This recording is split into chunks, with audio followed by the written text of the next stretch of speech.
Myself Rakesh. I am studying second year BSc BDC in Government Arts College Rajahmundry. Now I want to tell about the topic tools of genetic engineering. Let us learn what is genetic engineering. Genetic engineering అంటే ఏంటో first మనం చూద్దాం.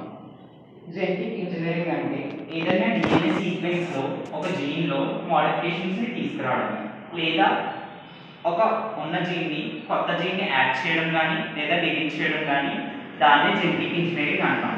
అందులో tools of genetic engineering ఏంటో చూద్దాం. First one restriction enzymes.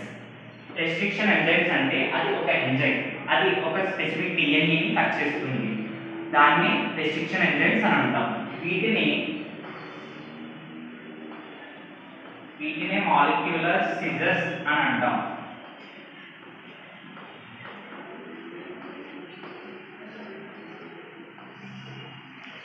వీటిని ఒక molecular scissors అని అంటాం. ఎందుకంటామంటే అది ఒక ఎంజైమ్ కాబట్టి స్పెసిఫిక్ గా కట్ చేస్తుంది కాబట్టి వాటిని మాలిక్యులర్ సిజర్స్ అని కూడా అంటాం. Next one ligase.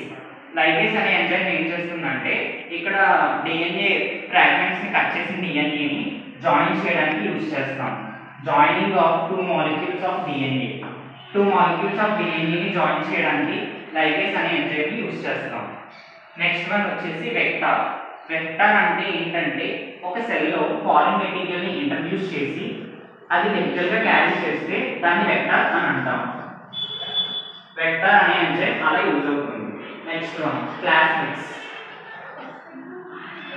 ప్లాస్మిడ్స్ అంటే ఏంటంటే ఒక ఫారిన్ DNA ని బ్యాక్టీరియాలో ఉన్న న్యూక్లియర్ జెనెటిక్ మెటీరియల్ ని ప్లాస్మిడ్ అని అంటాం. అది ఒక టైప్ ఆఫ్ వెక్టర్. వెక్టర్ గా యూజ్ చేసుకొని బ్యాక్టీరియాలో న్యూక్లియర్ జెనెటిక్ మెటీరియల్ గా యూజ్ అవుతుంది. Next one probe. ప్రోబ్ ఏంటంటే ఇప్పుడున్న జెనెటిక్ మెటీరియల్ లో ఒక స్పెసిఫిక్ ప్లేస్ లో యూజ్ చేసుకొని శాంపుల్ DNA పీస్ ని ఇంట్రడ్యూస్ చేస్తాం, దాన్ని ప్రోబ్ అని అంటాం. This is called tools of genetic engineering. Thank you. Thanks for watching. For more videos, subscribe Arts College Rajahmundry YouTube channel.